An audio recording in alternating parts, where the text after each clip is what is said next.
Hola, saludos, buenas tardes. Muchísimas gracias a las personas que nos acompañan en esta última sesión, módulo 3 del Seminario Internacional en Derechos Humanos y Políticas Públicas, que se ha ejecutado en el marco de la celebración del Día Internacional de los Derechos Humanos, que fue el pasado 10 de diciembre. Muchísimas gracias por el compromiso a lo largo de estas 3 sesiones y esperamos que estos módulos hayan sido muy enriquecedores para todos ustedes. Estamos a la expectativa de poder seguir contando con su apoyo y participación en las futuras iniciativas de la Red Latinoamericana para la Investigación y el Desarrollo de Políticas Públicas a lo largo de toda la región y en el caso del capítulo República Dominicana que promueve esta iniciativa en específico. En el día de hoy vamos a tener un cierre espectacular con la ponencia sobre el ciclo de las políticas públicas y su aplicación con enfoque de derechos humanos, enfocándonos hoy en la fase del ciclo correspondiente al monitoreo, evaluación y rendición de cuentas en una primera parte y en un segundo ciclo el cierre a cargo de la representación de ONU Argentina, quien a través de la Oficina del Alto Comisionado de las Naciones Unidas para los Derechos Humanos estará liderando la segunda parte de este encuentro de hoy. Vamos a iniciar presentando a nuestro primer ponente, Jeff Vargas González, líder destacado en evaluación de políticas públicas de Colombia. Está involucrado en el Departamento Nacional de Planeación, que es la entidad estatal que planifica el desarrollo del país. Cuenta con más de una década de experiencia en el sector público y es experto en aportar información que permite la toma de decisiones.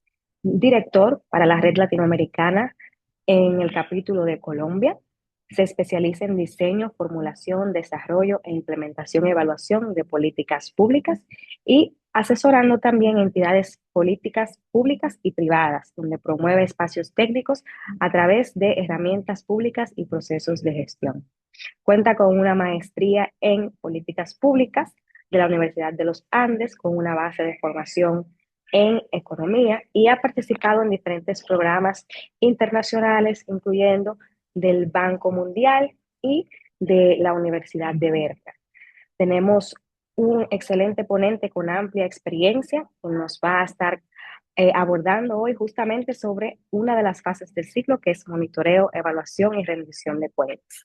Queremos aprovechar para contarles que este seminario será extendido a un diplomado con un contenido más profundo del cual ustedes podrán ser parte a partir del año próximo si están interesados en profundizar los contenidos que vimos en este seminario con más horas lectivas a través de un diplomado especializado.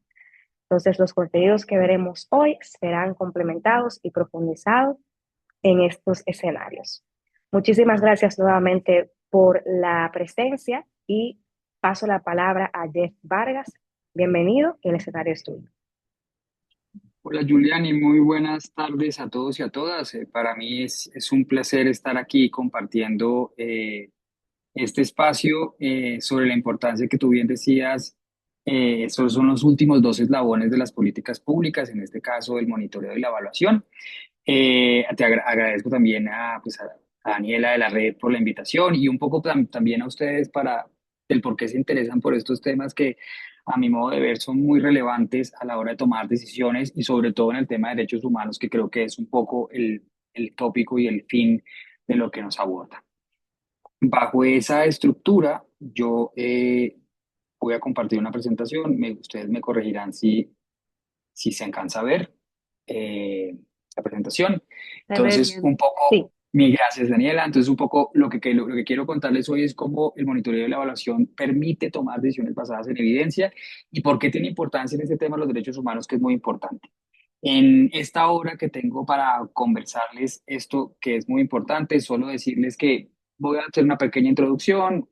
Vamos a hablar sobre estas grandes discusiones que tenemos siempre y que se tienen siempre y es qué es primero el monitoreo o la evaluación, por qué es primero el monitoreo y por qué la evaluación después, será que son complementarios, será que son excluyentes, y cómo se miran los unos a los otros y por qué hay que hacer las dos cosas al tiempo y por qué el ciclo de las políticas públicas nos conversa sobre esto. Vamos a meternos un poco sobre el marco lógico, el seguimiento puntual de las políticas públicas, la necesidad de la evaluación en la toma de decisiones y unas pequeñas conclusiones que quiero que se lleven como un abrebocas para lo que viene en el diplomado seguramente, y es tratar de ver esto como una integralidad. Sin más preámbulos de esto, pues agradecer mucho que también este tema les cuento, y por eso está acá el loguito que ustedes ven aquí arriba, de la foto que tengo, y es que nosotros aquí en Colombia básicamente lo que hacemos es un, tenemos un sistema de monitoreo y evaluación de políticas públicas que per se es muy importante, y es porque todo país debe tener un sistema de seguimiento y evaluación. Y esto es tan clave porque Sinergia recoge, como su palabra lo viene, todo el planteamiento de la intervención pública en Colombia. Pero en general en Latinoamérica, para que lo vayamos viendo, el seguimiento y la evaluación hacen parte, como ustedes bien lo saben, de ese ciclo de las políticas públicas, y lo que uno pretende es siempre fortalecer. Cuando ustedes o sus jefes toman decisiones de política, acá en el caso de nosotros, por ejemplo, tenemos al presidente de la República o los presidentes de la República, llegan a nuestra oficina para que nosotros de alguna u otra forma con sus ministros los asesoremos en cuanto a fomentar el instrumento de seguimiento y fomentar evaluaciones de sus proyectos bandera en la hoja de ruta por excelencia que es el Plan Nacional de Desarrollo. Y eso es muy importante. Y esta figura que ustedes ven aquí adelante, básicamente lo que refleja es el ciclo. Bien lo decía Giuliani en su intervención, y es este ciclo de las políticas públicas arranca de lo que todos sabemos que se llama planificación, la planeación, cómo yo me planeo lo que quiero hacer. Para hoy, para la vida y para el mercado público, para el mercado privado, pues uno se levanta todas las mañanas planeando lo que va a hacer. Piénsense en algo como indudablemente hace cualquier ciudadano del común un lunes en la mañana, planea su semana. El Estado colombiano, eh, venezolano, ecuatoriano, latinoamericano, ¿sí? Planea su gobierno. Y la mejor planeación de hacer un estándar de planeación de su gobierno lo hacen por medio de diseñar la hoja de ruta por excelencia, que es el Plan Nacional de Desarrollo. Bajo ese aspecto, al final de cuentas, nos vamos a dar cuenta de algo muy importante, y es que esa planeación necesita ir ajustándose con algo, porque pues muy bien, las ideas que todos tenemos son muy bonitas, pero si no tenemos recursos, muy seguramente no podemos llegar a acceder a ese sueño de hoja de ruta, que es la presupuestación. Y en la presupuestación, incluido las diferentes fuentes de financiación que tienen los países, la asignación de la inversión pública es clave para poder materializar lo que uno planea, ¿cierto? Y nos ponemos en la fase que obviamente también lo conocen, y es la implementación, que seguramente esto ha venido como en las diferentes discusiones y charlas que han tenido y lo que ustedes han leído en el, digamos, en su día a día en sus países, pues ver naturalmente que la implementación es algo que afecta también la credibilidad del sector público y de la legislación pública y de la institucionalización del sector público. Y es cómo va el presidente, cómo van sus ministros. Pues la implementación es, vamos a ver lo que tenemos que hacer. Yo imaginé que lo que necesitamos es fomentar educación, salud, trabajo, infraestructura. Pido un recurso al Ministerio de las Finanzas o el Ministerio de Economía en algunos países, depende de cuál país, y posterior a eso empiezo la implementación y la ejecución de mis proyectos. Bajo ese aspecto, fíjense que esto que estamos contando es una historia que también enlaza los últimos dos eslabones, que es la política pública per se, que es el seguimiento. Acá les traigo un grupo de seguimiento. El seguimiento, por ejemplo, nosotros en Colombia, ¿cómo lo hacemos? Le hacemos seguimiento a 5 procesos importantes. El número uno, por supuesto, es el Plan Nacional de Desarrollo del presidente de turno, ¿sí? Digamos, como he tenido la oportunidad de trabajar con 3 presidentes de la República, al final uno se va dando cuenta que aquí, ¿cierto? Pues hay promesas de proyectos públicos. El Plan Nacional de Desarrollo es la hoja de ruta clave, que está llena de indicadores. Experiencias históricas, uno puede ver que los planes nacionales de desarrollo de los gobiernos han surtido cambios desde tener 1.500 indicadores, 1.200 indicadores, a hoy 700, 800 indicadores.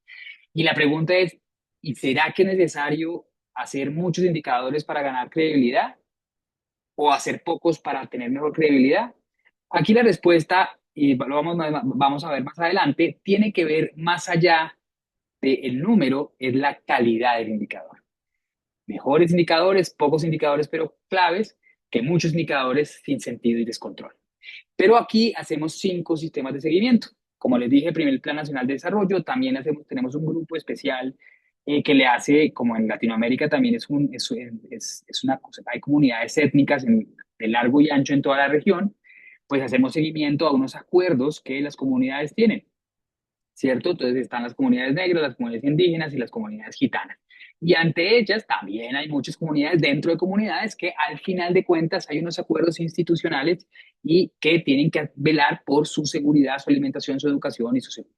Caso puntual, por ejemplo, La Guajira colombiana, que es el punto más alto del país, tiene una población indígena que son los guayú, que también tiene unos acuerdos que son completamente distintos hacia o digamos, los indígenas del sur de Colombia. Entonces aquí sale una sentencia, aparecen los órganos de control y dicen, señores, con ustedes, qué pena acá, necesitamos velar por la protección de los indígenas, ¿cierto?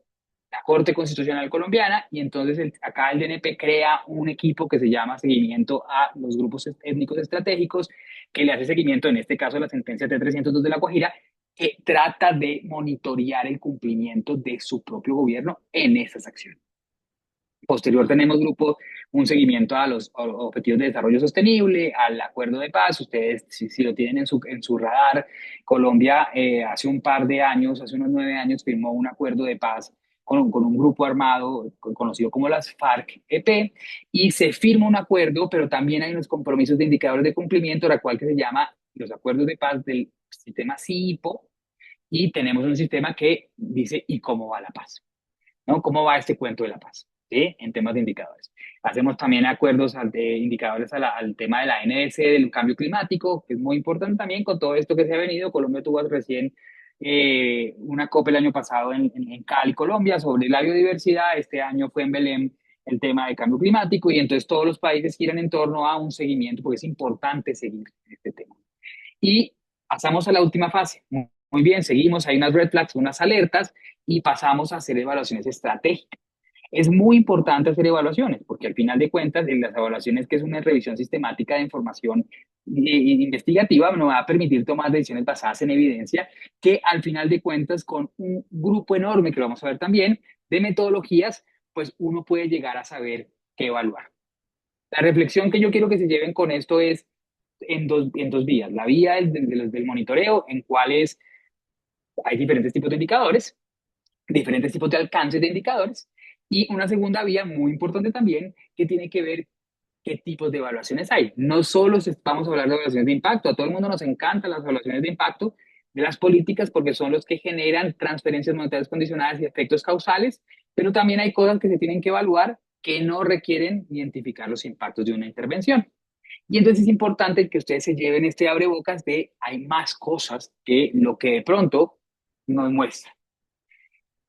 Ante todo esto, este sistema, digamos, latinoamericano en general, ¿no? El país de Colombia tiene una gestión pública orientada a resultados que le permite valorar el qué hace, qué se logra, cuál es el efecto que tiene lo que yo hago como tomador de decisión hacia la población, y al final sí, lo que todos queremos es que si la política pública nos está generando a nosotros valor, ¿no? Un colegio nos genera valor, una escuela nos genera valor, una universidad nos genera valor, una banqueta en un parque público nos genera valor, la misma vía nos genera valor, ¿cierto? ¿Cómo nos genera valor? El seguimiento puede que nos alerte sobre si me fue bien, me fue más o menos, me fue regular. La evaluación me permite responder una pregunta de cómo, por qué fue que me fue así. Piensen. Si el indicador está muy bueno, tiene un rendimiento del 80%, si está regular está del 60%, si está malo es del 20%. La evaluación le dice a usted cómo y por qué estoy en 20/80, ¿sí? Si estoy bien, muy bien, pero ¿por qué estoy bien? Si estoy mal, muy bien, pero ¿por qué estoy mal? Y al final de cuentas, cuando uno se lleva ese engramaje, pues uno ve y discute algo que me parece muy importante, y es hablar de valor público. Porque el valor público, en esencia, es lo que me va a permitir a mí generar y tomar una validez. En dos enfoques, en la nueva gerencia pública, los administradores públicos, que son muy importantes, deben hacer eficiencia del gasto. Pensamos siempre, y al final de cuentas, ustedes si trabajan en el sector público o son veedores del sector público también o del privado, tienen que saber que el Estado lo que primero que hace es generar eficiencia del gasto. ¿Por qué? Porque el recurso es escaso, porque los miles de dólares que cada uno, que cada Estado tiene para inversión social, inversión en educación, salud, economía y demás, no es ilimitado. No tengo la capacidad de hacerlo ilimitado, ¿sí? Sería muy curioso tener plata infinita. Como no la tengo y mi recurso es escaso, tengo que ser eficiente en cómo me lo gasto. Y en el saber cómo me lo gasto, pues maximizo de alguna u otra forma el valor público de las intervenciones de Estado. Es decir, llevo hacia otro lado como con lo poco que tengo y lograr afectar en positivo, por supuesto, impactar en positivo a la mayor cantidad de gente. Esos son los grandes retos de la nueva gerencia pública. Y cuando hablamos de gestión, digamos, pública orientada a resultados, pues es que no solamente nos interesa el procedimiento, digamos, de gestión de hice esto, aquello, sino que nos interesa es el énfasis del resultado. ¿Por qué está pasando? Al final de cuentas, quiero que ustedes también entiendan que los gobiernos crean valores de alguna otra forma usando derechos de propiedad colectiva, ¿sí? Y que esa creación de valor va a depender de que también están usando esos recursos, ¿no? Tenemos esos problemas como región, y es ver, bueno, ¿y qué hacen los gobiernos? ¿Cierto? Ahorita, hace unas pocas horas, tenemos un nuevo presidente en Chile, hace un par de semanas fueron las elecciones en Honduras, ¿no? En breve se vienen elecciones del siguiente 2026, se nos vienen elecciones también en Colombia, en Ecuador fue recién, entonces empieza todo el sistema político administrativo latinoamericano a moverse. Y eso va a depender entonces que estos nuevos gobiernos que lleguen tienen que entender qué hacen con sus recursos y entonces qué necesitamos, qué se debe hacer, qué se debe lograr y a dónde tengo que, digamos, generar mi política pública que me lleve de alguna u otra forma a generar efectos. Pero luego entonces, Jeff habló ahorita, como hace pocos segundos, de el eslabón seguimiento, el eslabón evaluación y será que se complementan o no, pero entonces, ¿para qué hacemos seguimiento y para qué evaluamos? El seguimiento al final quiero que se lleven que es un tema de función continua, donde recogemos información de forma sistemática de un proyecto en específico, política pública en específica, y que al final me permita evidenciar esos logros, esas metas. Llegué a la meta si yo me comprometo como presidente y como mi gobierno a generar de alguna otra forma un avance de 10.000 empleos más, 30.000 empresas más, disminución de la criminalidad, de la accidentalidad, pues al final de cuentas es muy importante tener porque eso es sistemático, es continuo. Piénsense la velocidad promedio en sus ciudades. ¿Sí? Cuando uno toma un vehículo público-privado y se va del punto A al punto B en esa zona, pues yo lo que tengo que velar es si disminuyó o no la velocidad promedio. Entre mayor es la velocidad promedio, quiere decir que no hay tanto vehículo estacionado generando, digamos, afectación en la movilidad, ¿no? Colombia, que Bogotá en específico, que es una ciudad con altas tasas digamos, congestión vial, pues al final de cuentas hay que mirar qué políticas públicas se hacen para ayudar a generar mayor flujo vehicular. Y ahí es cuando yo me voy a poner a pensar lo siguiente. El monitoreo sirve, claro, me permite generar, muchas gracias, me permite generar las alertas para de alguna otra forma garantizar esos avisos de semáforo, ¿cierto? De voy bien, voy regular o mal. Y la evaluación al final, pues como les dije, es una valoración sistemática, objetiva, de algo que esté pensándose en proceso, en implementación temprana o futura, y mirar cómo podemos mejorar la intervención. Piénsese, por ejemplo, en un programa de alimentación, un programa que en casi en todos los países de Latinoamérica está, que es el tema de transferencias monetarias condicionadas. Quiere decir que yo le pueda entregar a alguien, a una familia, un dinero condicionándolo a ciertas cosas. Entonces, pues eso es una de las políticas sociales del Estado más importantes. Acá se conoce como familias en acción. Entonces, fíjense lo que pasa. El seguimiento me está diciendo si el recurso se está entregando desde el gobierno, desde un tema top-down hacia la comunidad, ¿cierto? Hacia el beneficiario, si se está dando, está surgiendo un ciclo, y pues ahí, al final de cuentas, yo no sé si está bien o está mal, pues el indicador me va a decir 100, si está 100 cumplimos, entregamos subsidio a 10 personas, o a 1000 personas, o a 1 millón de personas, pero todavía no logro dilucidar ¿será que hay satisfacción? ¿Será que el subsidio es suficiente? Piénsense en sus países, si el subsidio pueden ser $100 cada mes de auxilio para personas en nivel de pobreza extrema. ¿Será que eso es poco o mucho? Porque el indicador me está diciendo que se entregan y yo le creo, ¿sí? Acá en Colombia hace unos 20 años teníamos un ministro de vivienda que su compromiso era entregar 100.000 viviendas. Y si usted revisa, el indicador decía 100% en el cuatrenio. Espectacular, ¿cierto? Y se entregó. Ahora la gran pregunta que uno se hace como técnico en el desarrollo de las políticas públicas es, ¿y será que la vivienda se entregó bien? Y usted iba y miraba y de pronto algunas no tenían techo, los otros no tenían baño. Entonces, claro, el indicador muestra, pero entonces, ¿por qué fue que pasó esto? Y el evaluador lo que hace es garantizar ese tipo de cosas.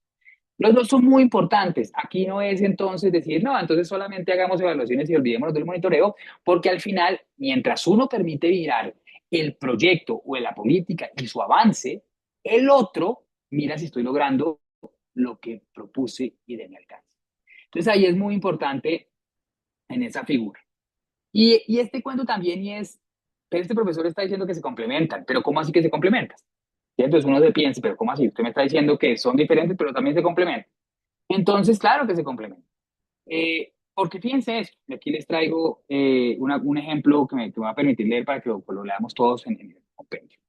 Una reducción en pobreza, que es el indicador, por ejemplo, un indicador en la pobreza, podría presentar cambios sustanciales entre periodos, ¿cierto? Primer año gobierno, segundo año gobierno, generalmente siempre se miden en afectamos o no afectamos la pobreza. Pero el programa, per se, en el flujo de los 12 meses, podría estar teniendo efectos interesantes como que los beneficiarios están mejorando su capacidad de ahorro y generando movilidad social en generaciones, y no solamente responder a la pregunta, ¿salí o no salí de la pobreza?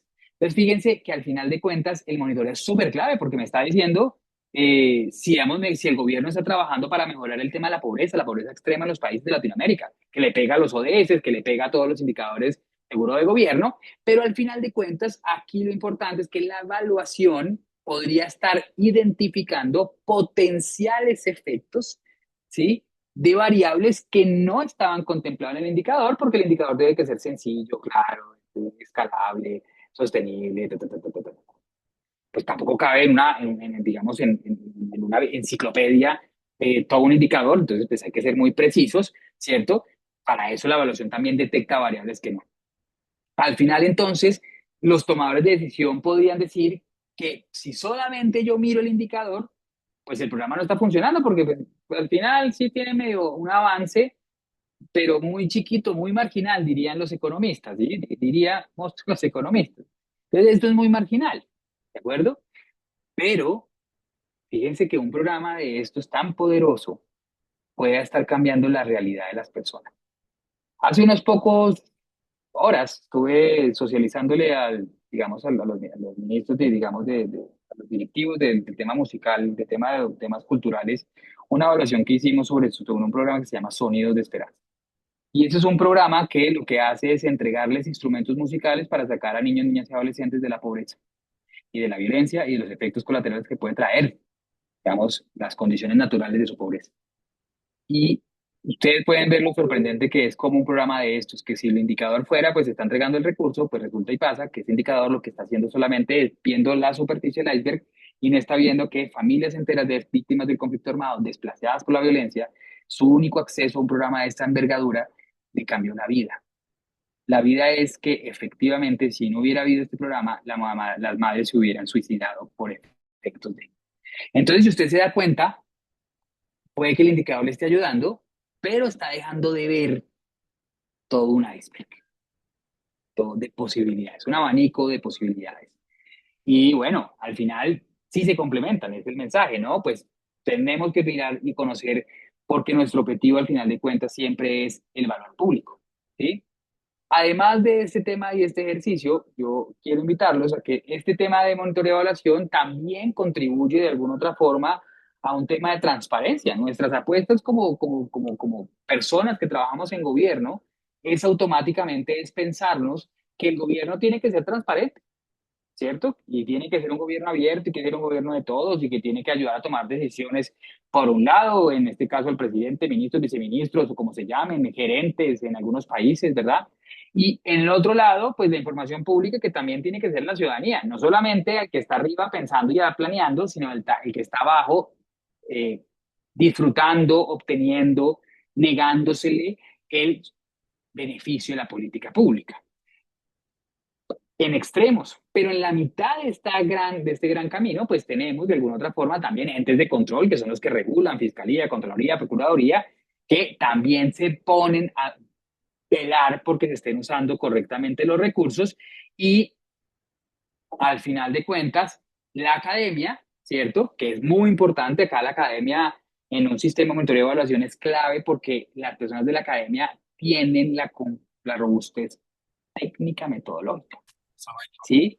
Y por supuesto un sector privado porque al final de ese desarrollo, pues el privado también hace parte de este mundo, ¿no? Entonces no puedes conocer que cuando, no porque soy público no trabajo con el privado. No, hay que trabajar en comunidad porque al final de cuentas, pues ahí nacen las famosas alianzas público-privadas que ayudan a fomentar, digamos, a acelerar un poco el desarrollo público, que por su naturalidad puede ser un sector, un sector un poco más lento que el privado.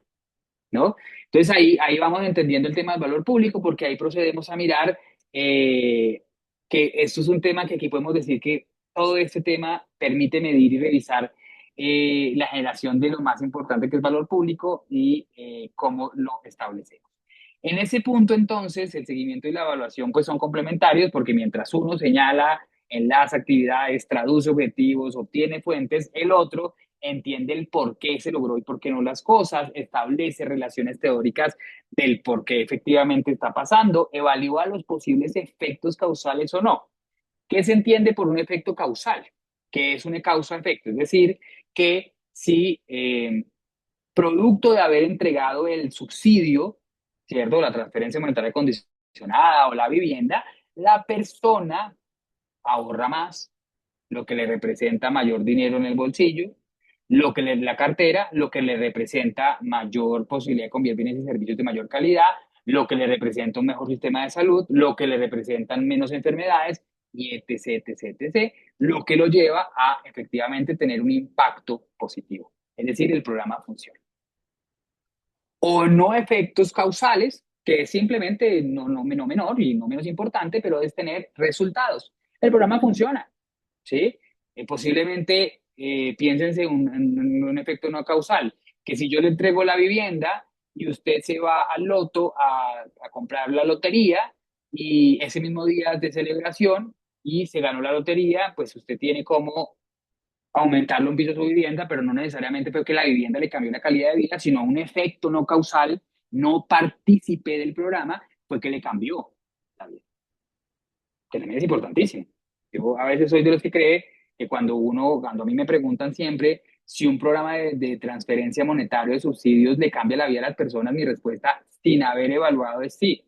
Y puedo ser muy acelerado, diría mi esposa que soy un poco acelerado en las respuestas, pero le voy a decir por qué pienso que sí. Básicamente porque si usted hoy tiene 0 pesos en la cartera y mañana tiene 500 pesos, pues tiene 500 pesos más de riqueza que antes. Entonces, efectivamente, en un escenario inicial así rápido, pues uno dice, pues sí funciona. Ahora hay que ver cómo es que usted invierte los 500, pero eso es otra pregunta. Entonces, quiero que también se lleven en ese aspecto. Importante que también nos vamos metiendo que eso va cambiando porque los indicadores no siempre son los mismos. Los indicadores también van fortaleciéndose en torno a dónde estoy parado yo en el mundo y dónde estoy parado yo en el proceso público y dónde estoy parado yo en algo que es muy importante y es la cadena de valor y la teoría del cambio de la intervención. Charles Bassen del Banco Mundial dice que uno, antes de mirar la teoría del cambio, uno debería mirar primero la teoría del programa y es entender de qué estoy hablando. Y cuando yo entiendo de qué estoy hablando, yo puedo tomar decisiones basadas en evidencia. Porque si el tomador de decisión no entiende lo que se está hablando, muy posiblemente el gran efecto es que usted tome decisiones desconociendo el escenario clave del proceso y desconociendo muy seguramente todo lo que gira en torno a eso. Y cuando empezamos a reconstruir la cadena de valor, básicamente, cuando yo hablo de la teoría del cambio, la cadena de valor, me refiero a este instrumento poderoso que usted lo ve ahí, es muy sencillo y tiene unos insumos, unos procesos, unos productos, unos resultados, unos impactos, pero es la reconstrucción de lo que lleva a este ejercicio. Y entonces es que si usted como curioso, tomador de decisión, academia, toma una intervención, cualquiera, un programa de salud, un programa de educación, un programa de infraestructura, un programa de biodiversidad, un programa de lo que quiera, y usted dice, yo quiero entender cómo hacer indicadores y cómo hacer seguimiento, o a dónde ponerle indicadores, o a dónde evaluar, pues lo primero que hay que hacer es hacer una cadena de valor, es entender qué trae. Yo con esto quiero que se lo lleven, seguramente en otro escenario vamos a ahondar muchas más, con mayor detalle, pero hagan de cuenta que yo digo algo siempre que es muy disruptivo y es que el que sepa cocinar sabe de política pública y sabe de cadena de valor. La razón es muy sencilla. Si usted toma un cupcake, ¿cierto? Una pizza, ¿cierto? Usted necesita para poder hacer ese tipo de productos, fíjese que es el tercero que dice productos, y para poder dárselo a su familia, que a mis estudiantes de maestría, por ejemplo, yo trato de decirles es qué es lo que más le gusta a usted en la casa y allá me aparece alguien que me dice, a mi hijo le gusta la pizza que yo hago o la lasaña que yo hago. Entonces yo le digo, eso al final es un resultado, el placer de su hijo comiendo lasaña, ¿sí? Si nos devolvemos hacia acá, el producto, o sea, ¿qué es lo que lo hace feliz? Es el producto que es la lasaña. Y entonces la pregunta que yo le haría a la mamá es, ¿y entonces cómo lo hizo? No, mire, profesor, yo lo que hago es batir unos huevos, estirar la pasta, comprar la carne y triturarla y hacer carne molida, y hacer una salsa de tomates con albahaca y un montón de cosas, comprar queso, por supuesto, revolver todo eso, ponerlo un bowl y meterlo al horno porque le gusta gratinado. Pues esas son las acciones que usted hace y los productos que anteriormente nombré son los insumos. Entonces quiere decir que si usted sabe hacer una lasaña, por ejemplo, usted puede hacer una política pública, porque para la lasaña necesita carne, para la política pública necesita un marco normativo. Para la política pública, para la lasaña necesita queso, para la política pública necesita fuentes de información. Para la lasaña necesita la pasta, para la política pública usted necesita eh, básicamente un presupuesto. Fíjense que si usted suma todos esos inputs que se llaman los insumos, ¿sí? Es con qué recursos contamos para ejecutar la intervención. Fíjese, ahora me voy a volver, empecé desde el resultado, de que es la felicidad del hijo, hacia acá, y ahora vamos a empezar de aquí para allá. Y es todo esto que yo necesito, lo necesito ahora empezar a procesar en un bowl, batir, revolver, estirar, arará. En la política pública usted necesita, por ejemplo, contratar personas, usted, por ejemplo, necesita planificar escenarios. Todas esas actividades se vuelven los procesos, ¿sí? Y es cómo tomo yo todos esos inputs y logro tratarlos para lograr llegar a cómo hacemos la intervención, porque el objetivo de la mamá de mi clase, la maestría, es hacer una lasaña. El objetivo suyo como tomador de decisión es hacer un programa integral de educación superior.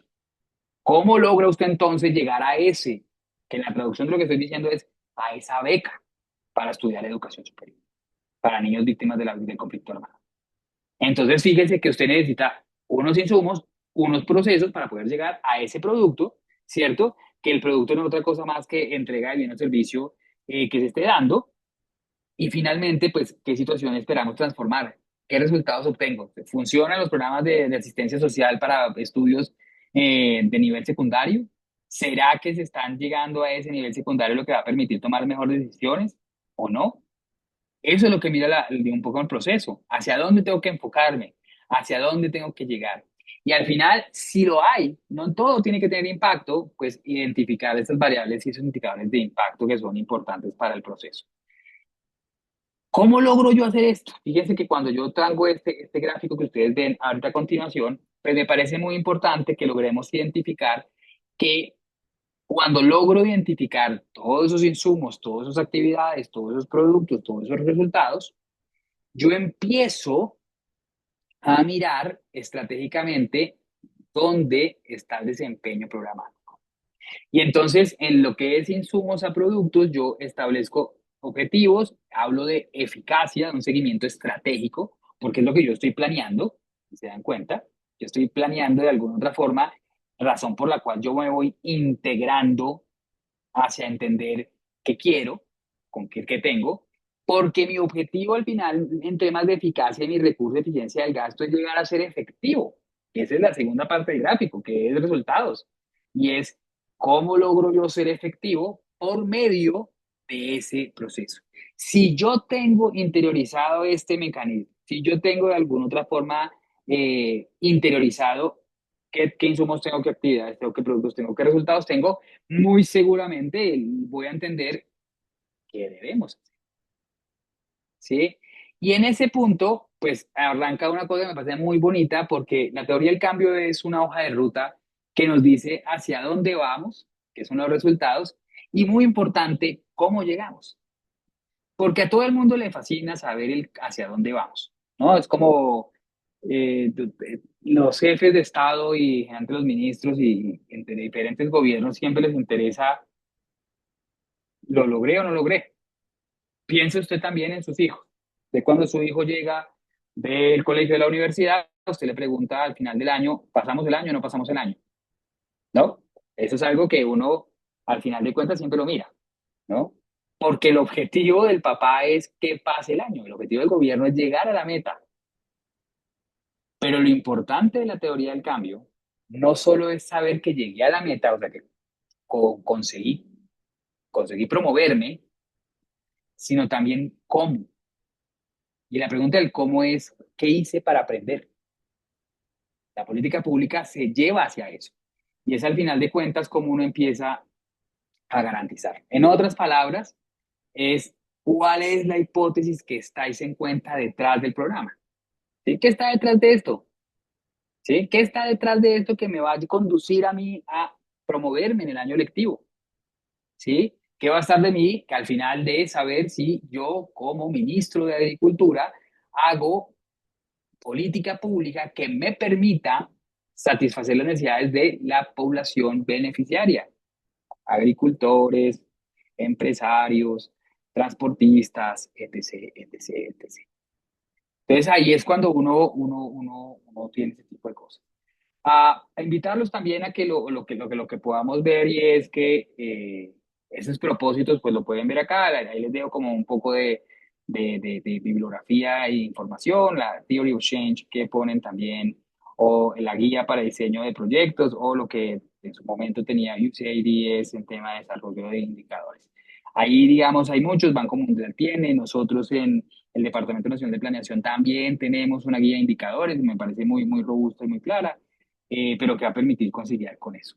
Y en materia entonces, ya metiéndonos en el primer eslabón de la política, pues nos vamos a encarnarle una cosa muy buena y es qué hace el monitoreo o el seguimiento. Para Colombia llamado seguimiento, para Latinoamérica el monitoreo y es trata de formular y seleccionar los mejores indicadores, trata de analizar, ¿no?, la consistencia que tiene, porque acá no solamente es poner indicadores por poner, una de las grandes discusiones que uno tiene en el día a día es, ¿será que si yo hago 47.000 indicadores, mi jefe y el país estará contento?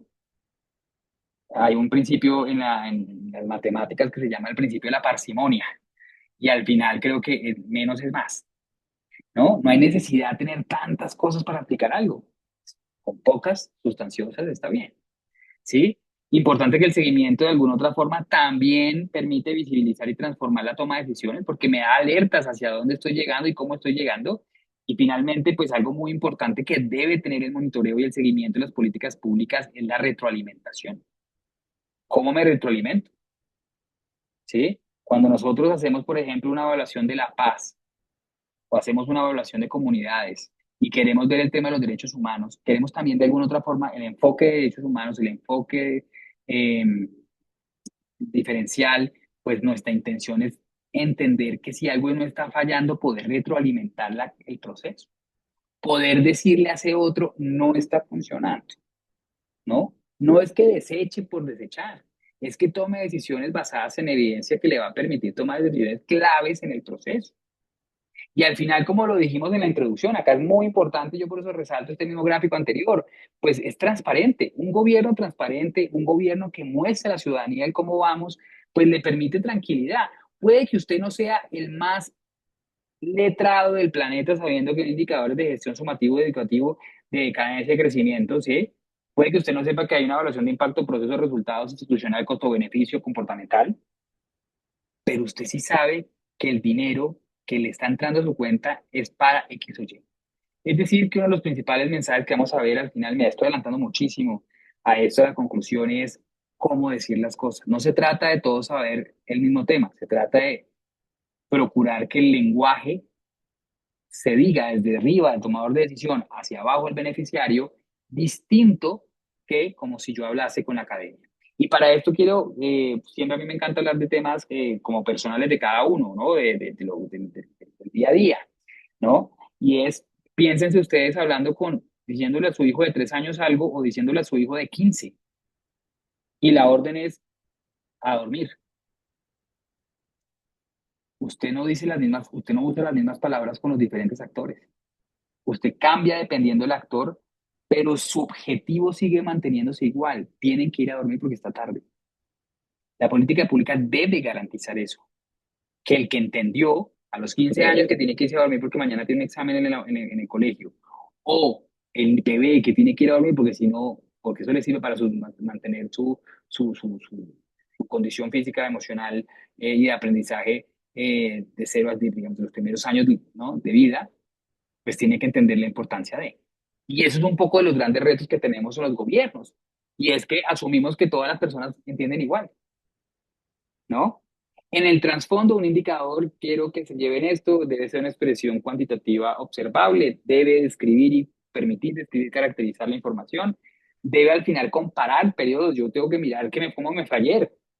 Todas las oficinas de los departamentos administrativos de estadística en los países, SECPLAN, no sé, SECPLAN, DANE, todos los que están en Latinoamérica, pues al final van a tener algo muy importante y es que ellos tienen que entender el lenguaje que un objetivo debe ser simple, medible y comunicar la información. Debe ser simple porque la realidad es que pues debe simplificar la toma de decisiones. Aquí a la gente en Latinoamérica, yo me he dado cuenta, digamos, en las conversaciones que he tenido, recién que hablábamos con Daniela, en el que recién estaba yo en el CLAD en Paraguay, y hablaba yo con Teodora, que es la gerenta de presupuesto de Paraguay, pues el reto es entonces hacer un montón de indicadores, hacer un complejo para que nos crean que somos muy buenos en el trabajo, o realmente hacer unos pocos simples, medibles y comunicables que nos lleve a la información. Y es uno de los grandes retos que tenemos en los gobiernos. Esto no es Paraguay, esto no es Colombia. Latinoamérica, incluso me atrevería a decir que el mundo en general tiene un gran reto y es empezar a ver esos indicadores de esa manera. Y que los objetivos, básicamente, los indicadores tienen que generar alguna información útil, porque pues un indicador que no genera información útil, pues no me está dando nada, pero también que permita ser monitoreable, que yo pueda controlarlo, que no dependa de Jeff Vargas González de Colombia si él se queda o no se queda en el DNP. Sí, mañana ya se puede ir, pero se va la persona, no se va el rol, no se va el sistema de monitoreo de evaluación. ¿Sí? Y es algo que tiene que ser documentado, planeado y al final efectuar un seguimiento que le permita hacer o llegar a los correctivos propios de los gobiernos. Y aquí es importante las tipologías porque mi punto de partida desde que empecé es valor público y es cómo empezamos nosotros a esa ruta. Entonces yo arranco de una situación socioeconómica, yo como todos nos sentamos en los gobiernos, en Argentina, en Salta, ¿no? Empezamos a discutir sobre, bueno, ¿y qué le falta a Salta? No, mire, pues hay unos problemas de educación, no, mire, hay unos problemas de salud, no, mire, bueno, hay una situación que tenemos por lo menos en los indicadores una línea base que nos va a permitir construir, ¿no?, una necesidad que nos permita desarrollar unos objetivos y ahí empezamos, fíjense que desde el paso 4 de la ruta empezamos a identificar, bueno, ya tenemos la situación, ahora, ¿qué insumos necesitamos para lograr ese tema? ¿Qué actividades hago? ¿Qué productos llego? ¿Qué resultados obtengo? Y por supuesto algo que es el 8 nadie lo mira, pero es que no solamente, usted siempre planea pensando en algo que nunca, que va a pasar todo perfecto. El planeador de política pública piensa que jamás va a tener un problema. Entonces, fíjense, los ministros, presidentes y directivos, subdirectivos que hay en los gobiernos se sientan diciendo, no, es que yo sé cómo en mi gobierno voy a acabar con la pobreza, voy a incentivar la educación. Y se sientan y escriben. Las políticas son de escritorio, ¿no? En unas oficinas divinas, espectaculares, ¿no? Y cuando se asoman por la ventana, si pudiera ahorita les muestro, yo estoy acá en el piso 36 de acá en Bogotá, ¿no? Y si pudiera mostrarles, pues si uno se lograra bajar al primer piso y conocer el entorno, pues no es tan fácil. Y un poco lo que yo siempre he manifestado digamos, en mis clases de intervenciones es que la política pública no está hecha para el tomador de decisión. La política pública debe ser para el de a pie, para el que todos los días se levanta en la mañana y va a trabajar a las 4 a.m. para llevar a sus hijos, para comer algo, para que al final del día se traduzca en darle un pago mínimo, para que él aporte con esto a la cadena del ciclo económico, ¿no? Entonces la política no es tan fácil como se ve desde el piso 36, pues, ¿no? No es tan bonita, pues muy bonita, sí, pero pues las complejidades de contexto territoriales, poblacionales son completamente distintas. Razón por la cual las intervenciones públicas no pueden ser homogéneas para todos los territorios. Y en ese sentido, entonces, el modelo parte de encontrar un desarrollo, encontrar necesidades, como le dije, al final de cuentas, lograr saber hacia dónde puede conducirse la intervención, ¿no? Y en ese trasfondo, pues, cuando uno logra diseñar la política pública, pues lleva hacia ese contexto. Importante que la cadena de valor que ustedes vieron, insumos, procesos, productos, resultados e impactos, pues los indicadores uno los puede formar, depende del lugar o eslabón donde caigan. Entonces, pues mi objetivo de la política es reducir la pobreza, entonces yo tengo que mirar qué insumos necesito, qué actividades necesito, qué productos necesito, qué resultados e impactos llevo, perdón. Pero fíjense que si yo quiero, entre el eslabón de insumos y actividades, pues yo lo que tengo que crear son indicadores de gestión. Mientras que los indicadores de actividades y productos son de producto y los indicadores que yo puedo formar entre el eslabón de productos y resultados son de resultado. Yo no puedo ir a crear cuando compre la harina, los huevos, la carne, un indicador de resultados porque apenas lo que necesito es saber qué gestión hago para llegar a eso. Entonces fíjense que no necesariamente yo tengo que estar metido. Y en este proceso, pues las etapas es básicamente en un monitoreo clásico de la construcción de indicadores, pues lo primero que yo necesito es formular un problema. ¿Qué voy a medir? Identificando la, de la situación problemática, definir las variables que yo voy a medir, ¿cierto? Armar mi cadena de valor, insumos, productos, resultados. ¿Por qué estará en negrilla esto? En la negrilla productos y resultados en la caja número 3. Por una razón muy importante, porque a todos los gobiernos nos encanta la gestión, ¿sí? A todos. Legal, pues es el día a día de nosotros también, ¿no? Y es crear 500 indicadores de gestión, hacer mesas de trabajo, ¿no? Hacer mesas de trabajo, reunirse con las personas, eso es gestión, ¿no? Y lo ponen como indicador, pues está. Número de reuniones que se hacen al mes.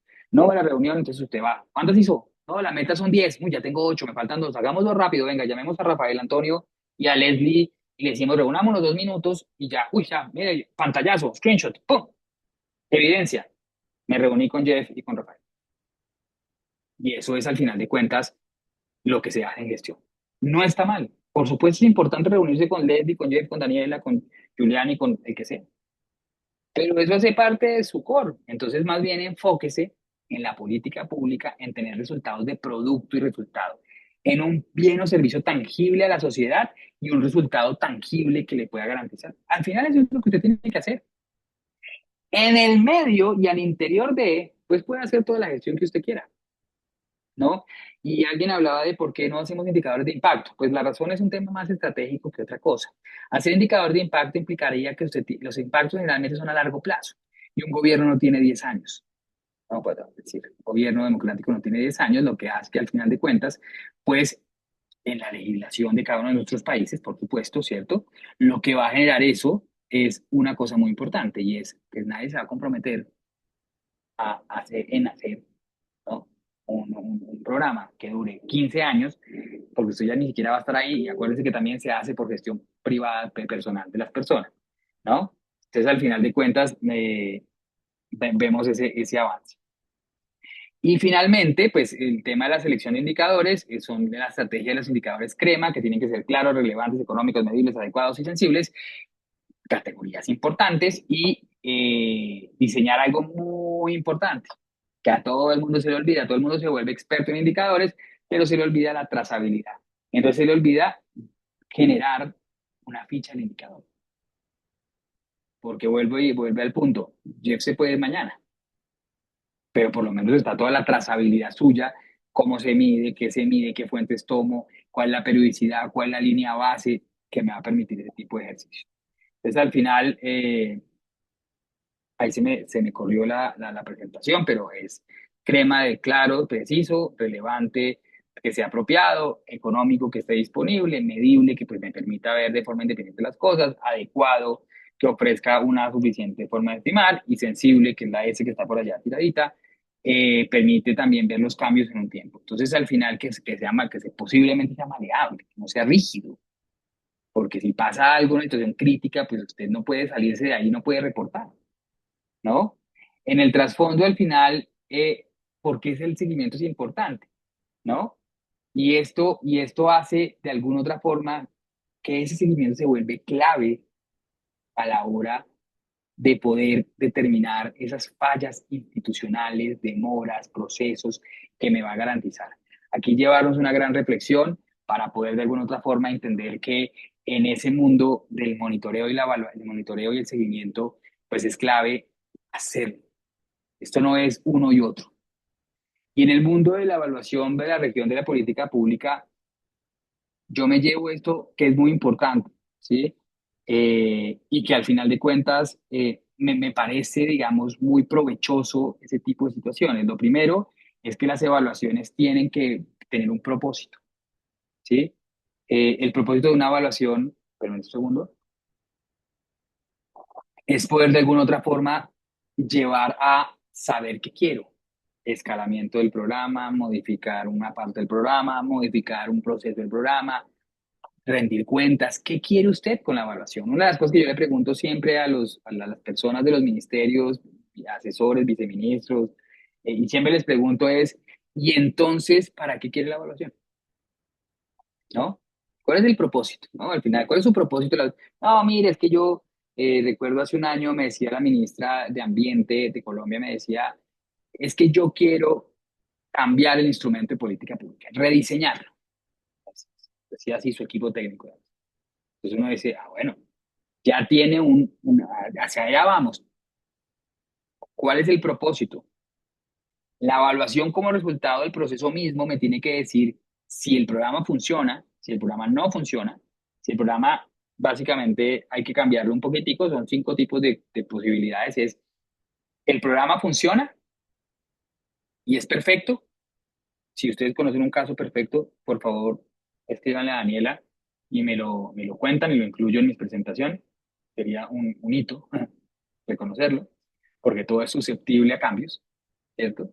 Número dos, el programa funciona, pero pues hay modificaciones, pero son escalables. Yo puedo escalar un programa, ¿no? Yo puedo decir, mire, lo estoy haciendo en una municipalidad y funcionó, ¿por qué no lo escalamos?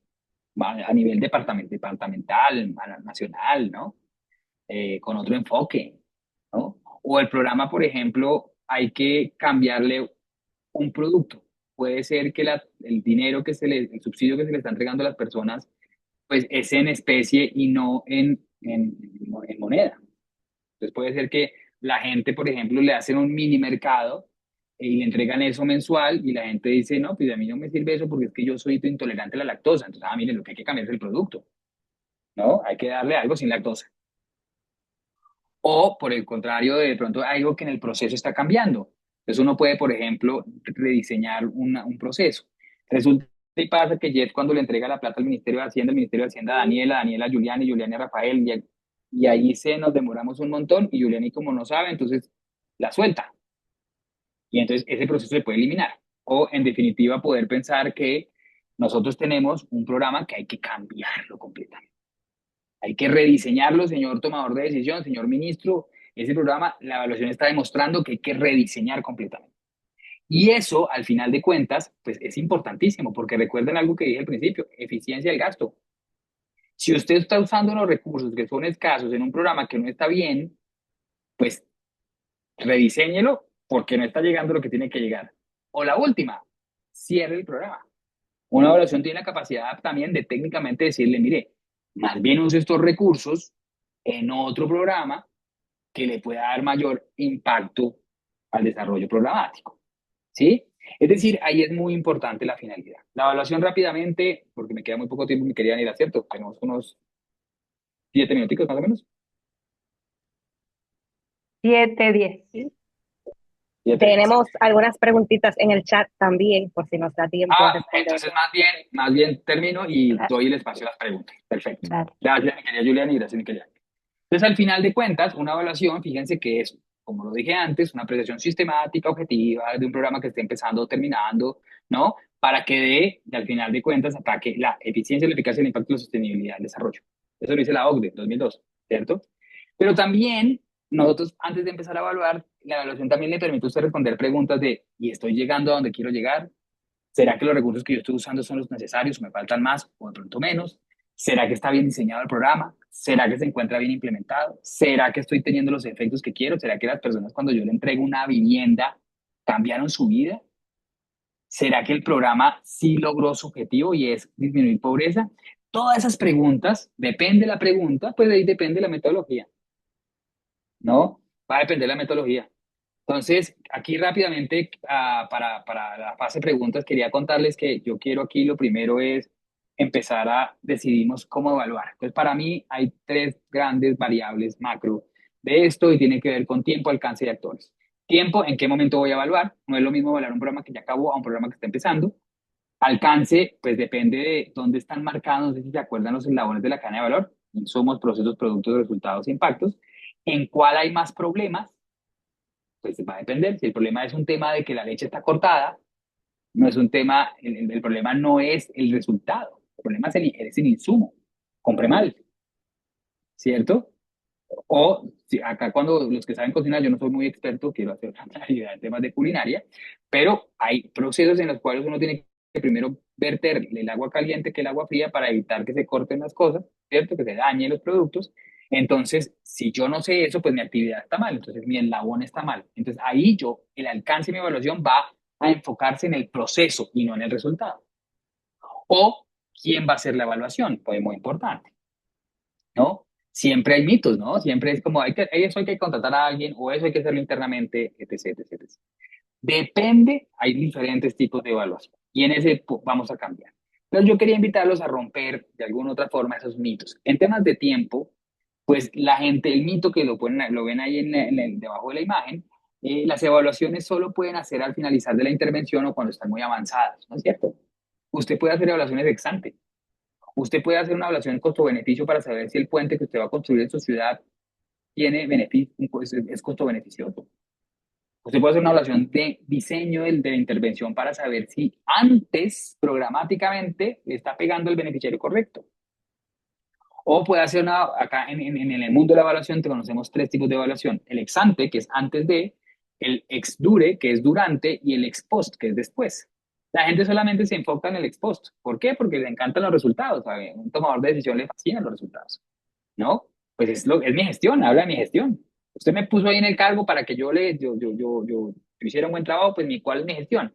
Pero también a él se le olvida que también si hace evaluaciones de diferentes tipos de temporalidades, puede también tener efectos a su gestión, no necesariamente la gestión pública, sino a su gestión propia también. Primer mito, entonces, usted también puede hacer evaluaciones en diferentes tiempos. Segundo mito es el alcance, ¿sí?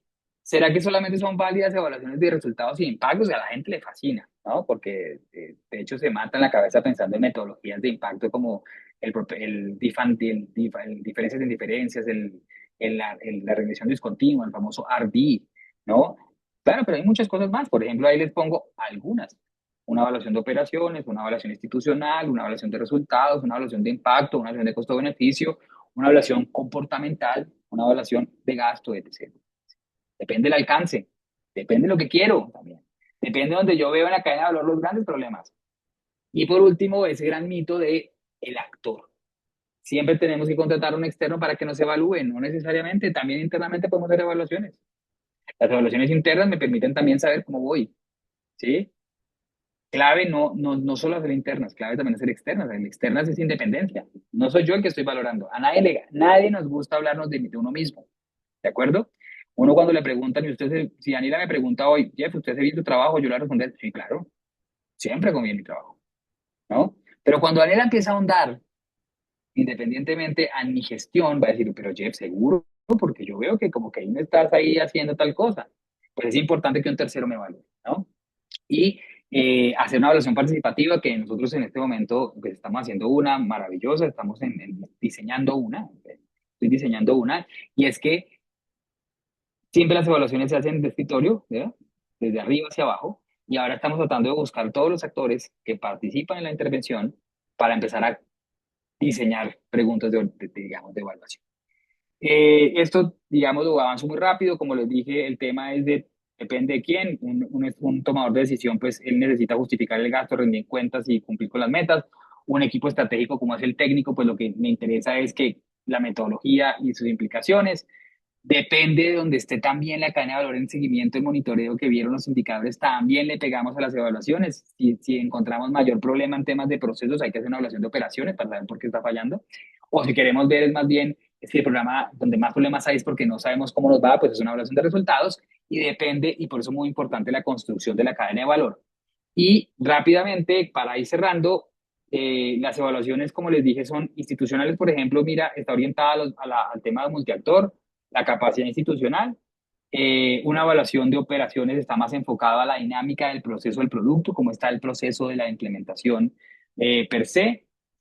Y una evaluación de resultados está enfocada a los cambios de las condiciones de los beneficiarios, producto también en consecuencia directa o indirecta de los bienes o servicios entregados. Y una evaluación de impacto, pues al final lo que me permite a mí ver es cómo logré cambiarle yo la vida a las personas, ¿no? La calidad de vida de las personas. Como conclusiones, para darles el espacio, por supuesto, a sus preguntas o intervenciones, eh, quería decirles rápidamente lo siguiente, y es, la teoría del cambio es un instrumento muy poderoso. Es un tema de un mapa semiestructurado, flexible, que me va a permitir también lograr interiorizar y entender fácilmente los problemas de intervención. Dos, me permite comunicar bien a mi jefe, al jefe del jefe y demás al tema, y es un instrumento poderosísimo porque a la hora de que yo defina un programa y lo diseñe muy bien con la teoría del cambio, muy seguramente va a ser un instrumento poderosísimo a la hora de monitorear y evaluar, porque si está bien construido, monitoreo mejor y por supuesto hay de dónde sacar evaluación. Número dos, y número 3 y 4 es los grandes retos que tenemos en el sistema de monitoreo y evaluación y es el uso. El uso es algo que siempre nos ha golpeado a todos y es que yo siempre pongo este ejemplo que me parece pertinente. Cada uno de nosotros en el pregrado, para estudiar economía, antropología, sociología, chef, lo que sea, nos hacen exámenes y entregamos algo que se llama la tesis, ¿cierto? Incluso en la maestría.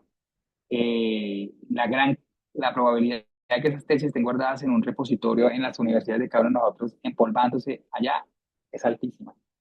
Si nosotros no usamos lo que hacemos, no estamos haciendo nada. La mejor evaluación es aquella que se usa.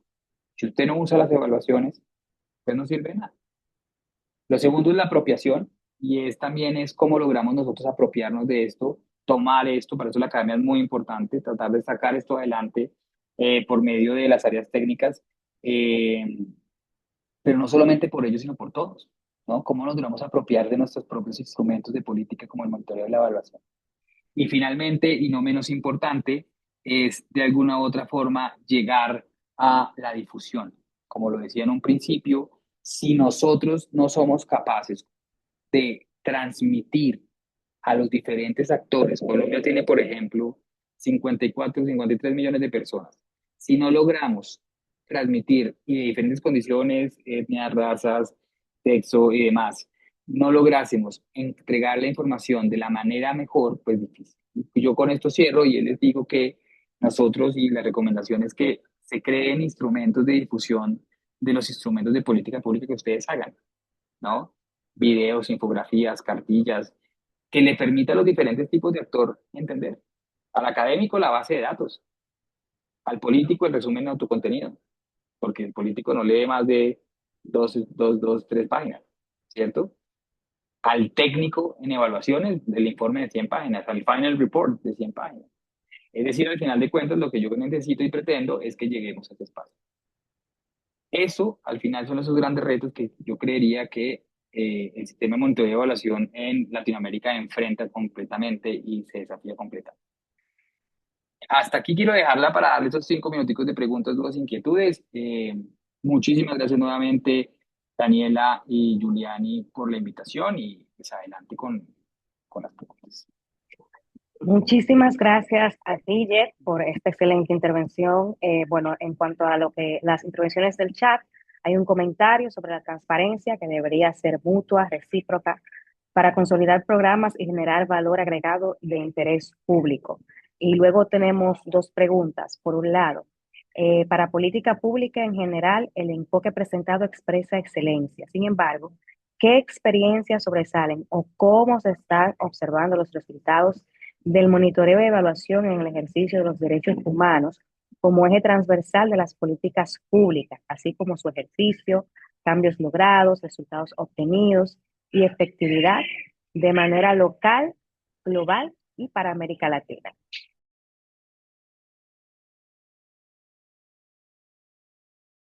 Estás de mute. Muchas gracias, Washington, por la pregunta. Me pareció muy buena pregunta, muy completa. En el ejercicio, hay una gran ventaja en los sistemas de monitoreo y evaluación de las políticas públicas y es que esto es transversal entre los sectores. Para el caso de los derechos humanos, nosotros, por ejemplo, hemos hecho monitoreo, como les comentaba, en el tema de paz, por ejemplo. El equipo de paz del Departamento Nacional de Planeación tiene seguimiento a la paz colombiana de esos acuerdos del proceso de paz 2016. ¿Y por qué es tan importante esto? Porque ahí no solamente es monitorear si los recursos están entrando, es que ahí también hay población víctima, ¿no? De desplazamiento forzado. También hay un montón de actores de diferentes condiciones que el monitoreo te permite visibilizar, ¿no? En el caso de La Paz. En el caso, por ejemplo, los seguimientos especiales de la sentencia T de La Guajira, por ejemplo. Población vulnerable con pobreza extrema en La Guajira. Ustedes pueden poner ahí territorio colombiano en La Guajira colombiana. Hay muchos problemas de no hay agua, no hay luz, no hay un montón de problemas, ¿cierto? Pero el monitoreo te permite o le permite no solo a la comunidad, sino también a la tomadora de decisión y al presidente saber si la gestión que está haciendo su gobierno si está llegándole a satisfacer esos objetivos que son sacar a los niños de la pobreza, crear una planta eléctrica, generar un acueducto de agua potable. Entonces, claro, con el monitoreo yo puedo llegar a respetar los derechos humanos también, no solamente vía conflicto, sino también vía transparencia a las comunidades vulnerables. Eso por un lado. Y por lo otro que es importantísimo el monitoreo, entendemos que no todas las comunidades indígenas pues hablan español, ¿no? Tenemos diferentes lenguajes. Entonces, al final de todo este cuento, ese sistema de seguimiento especial de la sentencia de La Guajira, que también ustedes lo encuentran en sinergia.np.gov.co, eh, sacamos unos videos, el equipo sacó unos videos con su coordinadora Luisa Esteban, sacó unos videos sobre el monitoreo en Guayunaiki, en el idioma guayú, para que la comunidad misma, la que está reclamando derechos, también entienda que a él también hace parte de este cuento, que no es un cuento solamente de técnicos y detrás de un escritorio, ¿no? Sino también él también puede hacer peduría ciudadana sobre eso. Y en torno a la evaluación, tenemos también evaluaciones, por ejemplo, IRACA, que es el tema de educación para población étnica, tenemos eh, efectos hacia los ODS, evaluaciones que hemos hecho en torno a los procesos de paz, digamos, al proceso de paz. Estamos en este momento haciendo una evaluación de paz.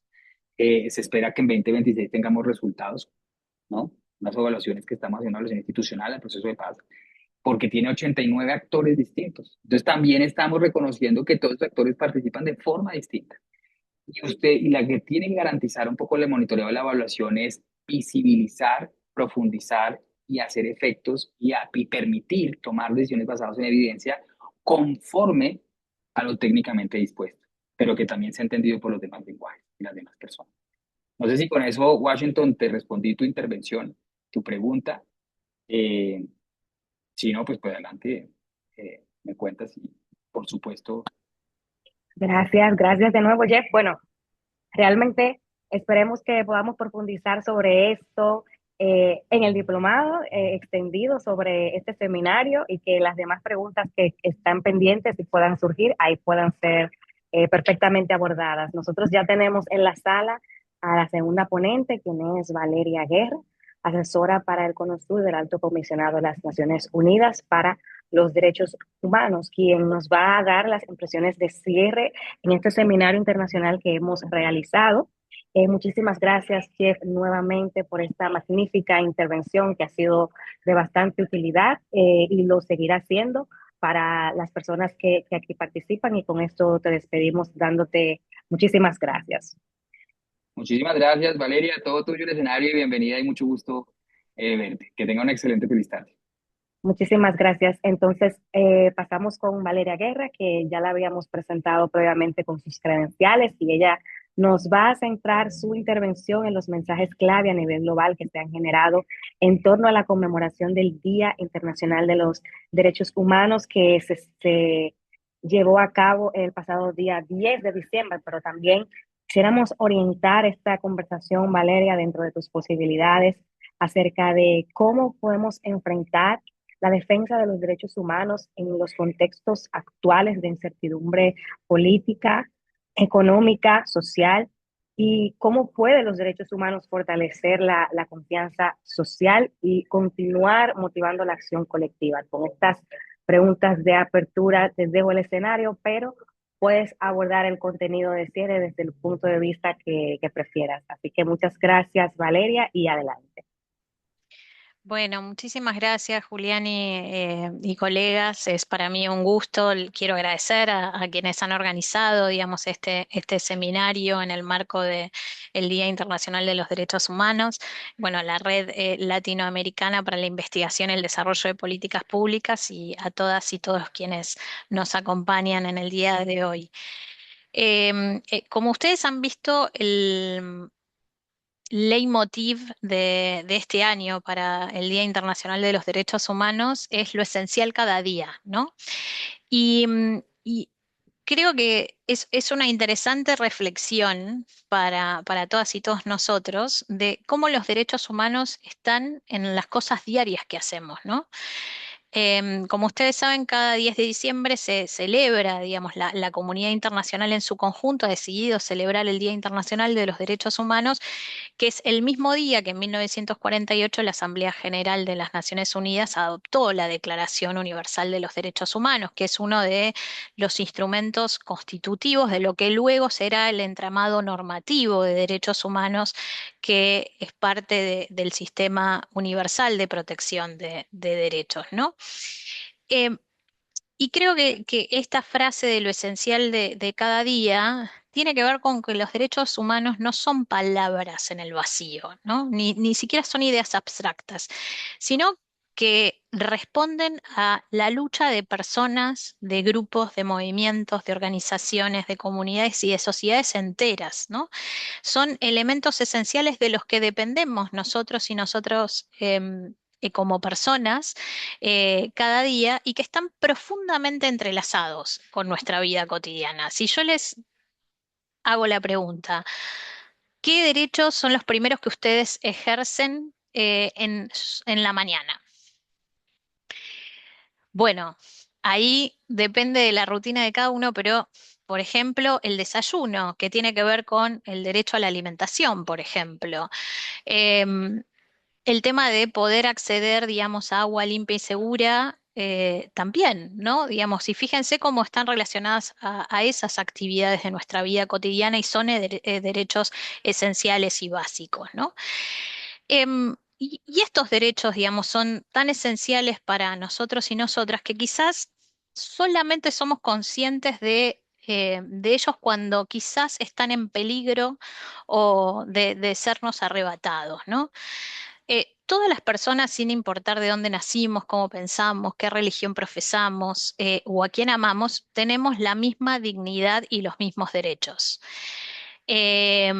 Los derechos humanos entonces son ese puente que unen en nuestras diferencias y nos invitan a construir sociedades más justas e inclusivas.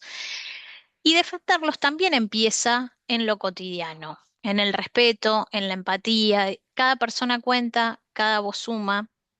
Todas y todos debemos proteger los derechos humanos de todas las personas, movilizándonos, inspirándonos mutuamente, desde los tribunales en la defensa de estos derechos hasta las calles, pasando también por las urnas, ¿no? Porque los derechos humanos también ofrecen soluciones, y son esta brújula, de la que nos eh, tenemos que tomar en los tiempos más turbulentos y conflictivos, quizás que en los que estamos insertos hoy en día. ¿Por qué? Porque generan una guía y nos dan estabilidad en medio de la incertidumbre, ¿no? En la que vivimos.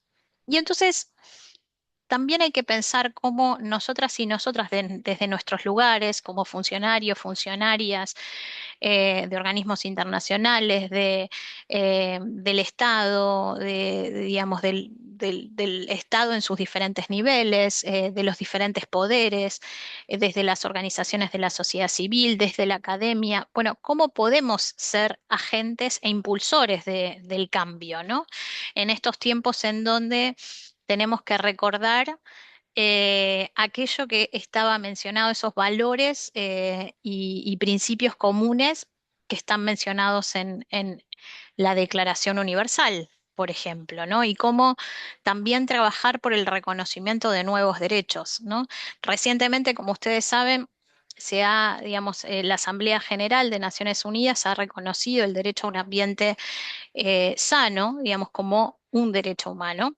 Lo mismo ha hecho el Consejo de Derechos Humanos. Entonces, tiene que ver, digamos, este reconocimiento tiene que ver mucho con el trabajo que han hecho organizaciones, jóvenes, eh, para lograr ese reconocimiento como derecho humano, ¿no?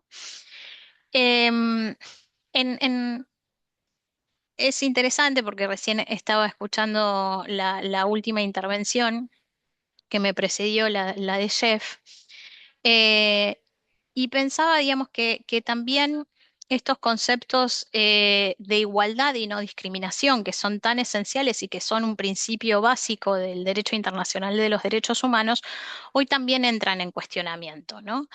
Em, y un cuestionamiento, digamos, desde diferentes lugares, pero cuando en general la concentración tiene que ser, como dice la Declaración Universal, somos todos iguales en dignidad y en derechos, ¿no? Digamos, esa es la igualdad a la que debemos aspirar, y la que debemos defender desde nuestros lugares, ¿no?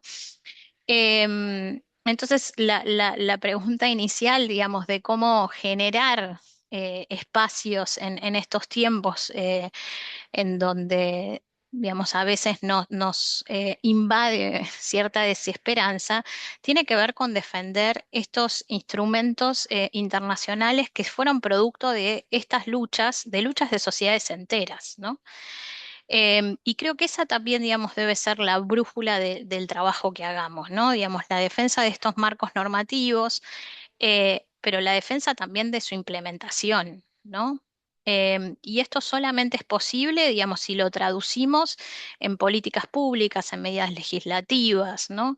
En distintas iniciativas que hagan realidad, digamos, aquello que está en estas disposiciones de estos tratados internacionales de derechos humanos, ¿no?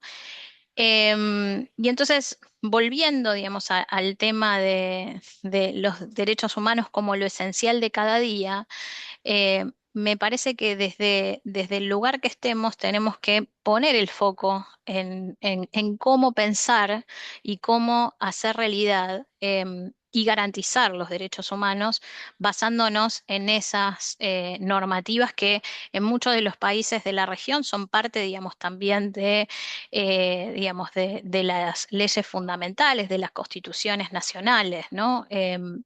Y las leyes de los estados tienen que estar en línea con estas obligaciones internacionales contraídas.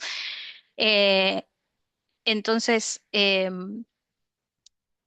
hay que seguir avanzando, digamos, por la defensa de estos derechos humanos básicos, pero también, digamos, con estos nuevos derechos que han sido y que serán reconocidos, ¿no? Entonces, creo que ese trabajo es algo que tenemos todas y todos como una función y como les decía, posibilitarnos y vernos como agentes de cambio, ¿no?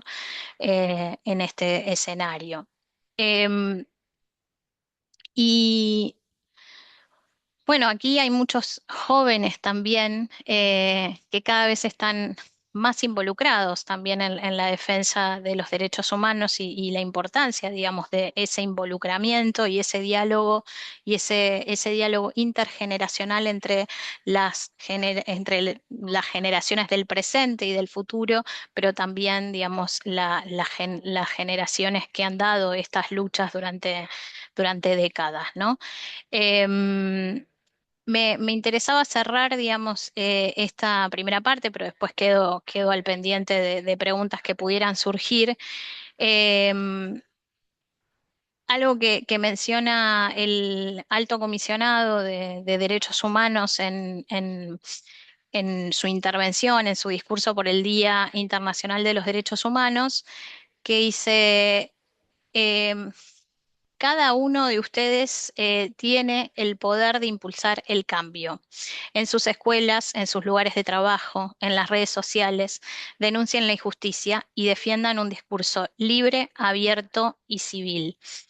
Exijan a sus líderes que respeten todos los derechos humanos de todas las personas. Y señala en el Día de los Derechos Humanos, pero todos los días defendamos lo que es esencial para todos nosotros. Fin de la cita. Y creo que de verdad desde esos lugares, pequeños o no, nos tenemos que dar a la defensa de estos derechos en estos tiempos que son complejos, pero que requieren aún más de nuestra acción individual y colectiva. Muchas gracias. Bueno, muchas gracias, Vale, por tu intervención. Muchas gracias por habernos acompañado en el cierre de este seminario que en el marco del Día Internacional por los Derechos Humanos se llevó a cabo durante 3 jornadas. Bueno, a Vale la conozco hace mucho tiempo, es una gran colega, la verdad que la admiro un montón. Y bueno, un poco para continuar con este diálogo, sí, pretendemos que sea más bien un ida y vuelta de reflexiones y que llevemos a la casa algún mensaje para pensar en familia. Un poco preguntarte, ¿cómo crees que las políticas actuales o desde las políticas actuales podemos los funcionarios, en este momento me voy a poner el rol de agente pública, podemos fortalecer la participación ciudadana? Esa participación ciudadana que de hecho está consagrada en el artículo 21 de la Declaración Universal de los Derechos Humanos y especialmente en contextos, ¿no?, de desigualdad social. Esa es mi pregunta. Sí, yo creo que en muchas ocasiones, corríjanme, hay cierto temor en abrir esa participación por los riesgos, ¿no? Por ahí son procesos que muchas veces requieren de tiempos cortos, ¿no? Y entonces considerar espacios de participación puede dar un poco de miedo. Sin embargo, creo que es un espacio que enriquece, digamos, cualquier elaboración de política pública, ¿no? Y no hay que tenerle miedo, digamos, a abrir ese espacio, a abrir ese diálogo y a generar ese intercambio. Y obviamente aún más cuando son políticas públicas que están destinadas a ciertos grupos en mayor situación de vulnerabilidad, ¿no? Donde la voz de esas personas tiene que estar en el centro, digamos, para la elaboración de las políticas públicas. Por ejemplo, si estuviéramos pensando en alguna política pública específicamente destinadas a personas con discapacidad, bueno, es imposible no incluirlas, ¿no? Desde el comienzo hasta en la implementación propia de esa política. Y en los ciclos, digamos, de preparación y elaboración, digamos, también tener en cuenta cómo se va a incluir, porque la participación no es solamente un checklist de decir, ah, bueno, llamamos a una reunión y perfecto, terminamos con eso, hubo participación. La participación es mucho más que eso, según lo que establecen, digamos, los propios estándares internacionales de derechos humanos. Y se habla de una participación significativa, es decir, no es solamente una reunión, quizás requiera más de una, y en donde haya un real intercambio de esas propuestas. No quiere decir que después todo eso, digamos, pueda ser receptado en esa política pública, sin perjuicio de lo cual debería ser una parte importante, digamos, en esa, digamos, política pública o iniciativa pública de la cual se piense, ¿no? Entonces sí creo que es interesante para poder fortalecer esa participación que se piense en los distintos ciclos de la política pública, cómo se van a generar esos espacios específicos de participación. Em, y como les dije, digamos, en algunos temas tiene que ser bien focalizada, digamos, como si también hacemos una política o pensamos una política pública para pueblos indígenas, bueno, ahí los estándares de derechos humanos también nos ayudan. ¿Por qué? Porque ahí el proceso, digamos, también debe ser desde el proceso de consulta previa libre e informada. Entonces, eso también tiene que ser tenido en cuenta en el ciclo de programación de una política o de iniciativa pública, ¿no? Entonces, quiero decir, todos los estándares de derechos humanos lo que hacen es aportar y enriquecer a esa política pública, porque si no los consideramos, después puede ser mucho más problemático a la hora de implementar, ¿no? Entonces, importante abrir esos espacios y como les decía, digamos, poniendo el foco en que esa participación sea significativa, ¿no? No un simple checklist. Y esto un poco también pensando en qué es necesario, ¿no? Porque la verdad que muchos gobiernos hablan de que sí promueven la participación ciudadana, pero no son, eh, ¿cómo te puedo decir? No, no están bien desarrollados, bien pensados, porque la gente no sigue, o sea, o no participa, ¿viste? Entonces también necesitamos que la ciudadanía se involucre más, ¿sí? Porque muchas veces, a ver, el solo hecho de ejercer ese derecho de participación ciudadana va a traccionar otros derechos, ¿sí? Otros derechos humanos. Por ejemplo, si nosotros logramos que las mujeres participen en el diseño de políticas públicas destinadas a ella, bueno, esto puede hacer también que las mujeres empiecen a participar en la vida política y demás, ¿no? Como que esa participación sí tracciona otros derechos humanos. Hay un comentario de Yodalis, dice Yodalis Muñoz, más complejos son cada día los escenarios para lograr garantía de derechos. En efecto, políticas públicas abiertas desde la territorialidad podría abrir no solo espacios de participación, sino de encuentro, lograr verbalizar y accionar desde interés público con derechos humanos como valor añadido. La participación no debería ser decidir desde planificación una asistencia sin siquiera conocimiento como tal y por ende consentimiento. A ver, hay una pregunta, Jeff, ¿tenés mano levantada? Sí, sí, yo tengo una pregunta, Valeria. Muchas gracias por la presentación que nos hiciste. Yo, más que una pregunta, es cómo hacen también desde la Organización de Naciones Unidas lograr materializar o de alguna otra forma llevar el tema del enfoque de derechos humanos de forma transversal, porque lo que dijiste es cierto, es al final uno de los grandes desafíos es esto no puede ser algo atípico en la política pública, ¿no? Esto no es que como la política habla de paz, como la política habla del ser humano, entonces pongamos un enfoque de derechos humanos, sino que debe ser transversal. ¿Cómo ustedes llevar esos grandes retos a que la gente entienda que esto es para todo y en todo debe estar permeado y no en un lugar único? Ese es como mi primer detalle porque me parece muy valioso lo que dijiste. No, muchas gracias. Es un trabajo constante, ¿no? Porque obviamente Naciones Unidas trabaja en programas o en proyectos de cooperación en apoyo a distintos actores y distintas instituciones, ¿no? Entonces, digamos, cuando se piensa en apoyos de políticas públicas sectoriales, ¿no?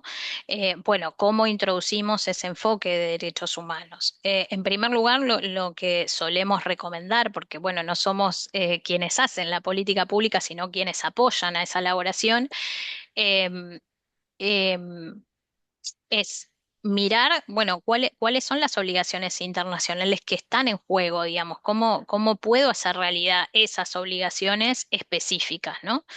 Em, Además de tomar las obligaciones internacionales de derechos humanos ligadas a ese sector, que puede ser educación, cuestiones culturales, o, digamos, depende de la política y las agencias involucradas, eh, también para entender cuál es el alcance del derecho, usamos las observaciones generales de los comités. Eh, Porque eso nos permite saber, bueno, que todos tengamos el mismo entendimiento. Por ejemplo, si estamos pensando en algún proyecto sobre educación inclusiva, bueno, tomemos la observación general del Comité de Derechos de las Personas con Discapacidad sobre educación inclusiva para que todos entendamos de qué estamos hablando cuando hablamos de educación inclusiva, qué temas tenemos que tener en cuenta para el alcance de ese derecho, que es lo que ha entendido el comité, que es en definitiva el experto en la interpretación de esa convención de derechos de las personas con discapacidad.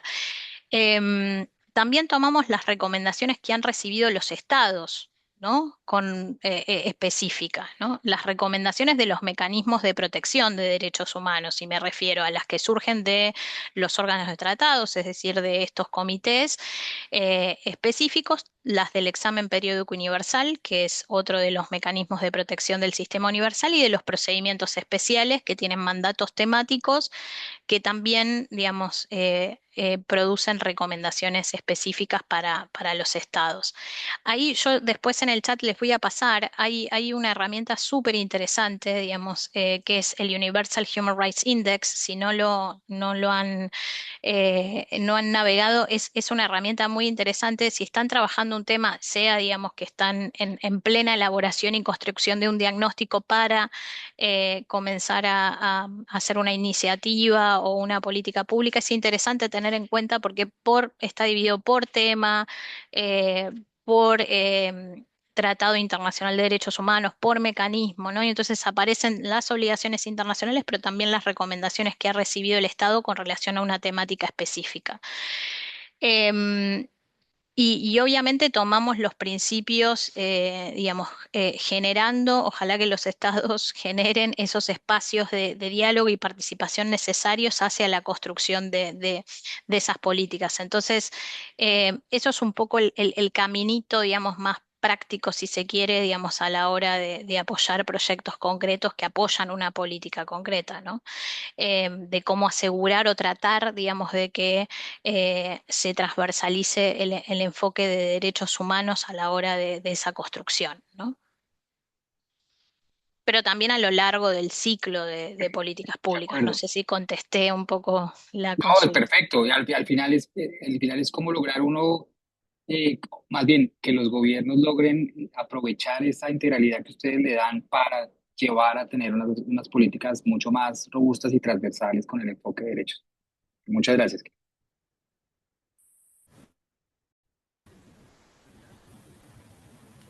Muchísimas gracias, Jeff, por tus intervenciones nuevamente y gracias, Valeria, por este espacio breve que nos has brindado al dar el cierre oficial a este seminario internacional en derechos humanos y políticas públicas que hemos venido realizando en estas semanas en el marco de la conmemoración del Día Internacional de los Derechos Humanos.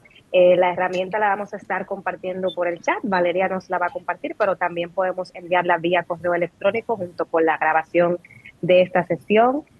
Para la Red Latinoamericana de Investigación y Desarrollo de Políticas Públicas, de América Latina y también el capítulo República Dominicana. Ha sido un gran honor y un placer servirles de espacio para la transferencia de conocimiento, la creación de aprendizajes, compartir estas experiencias, buenas prácticas y sobre todo darnos cuenta que tenemos un camino por recorrer en la promoción y defensa de los derechos humanos y que todavía nos queda mucho por hacer. Pero lo más importante es que estamos motivados y estamos dispuestos a seguir aprendiendo, a seguir formándonos y con la convicción de que todo esto que hemos aprendido podemos llevárnoslo con nosotros y ponerlo en práctica en nuestros espacios y sobre todo en nuestra vida cotidiana, como fue el lema de este año de los derechos humanos. Así que muchísimas gracias nuevamente. Gracias Valeria, gracias Jeff por sus ponencias el día de hoy y gracias a Daniela, nuestra secretaria general, que también fue un gran apoyo constante en estos 3 días de implementación del seminario. Con esto me despido y les deseo feliz resto de la tarde. Muchas gracias a todos y bueno, nos encontramos en la próxima. Gracias, Gali, como siempre. Te mando un gran abrazo. Gracias, colegas, Chef, Julián y Daniela, Esmeralda. Un Muchas gusto. gracias a Chao, todos. Valeria, Daniela, a todos. Excelente Chao, chao. tarde Adiós. para todos.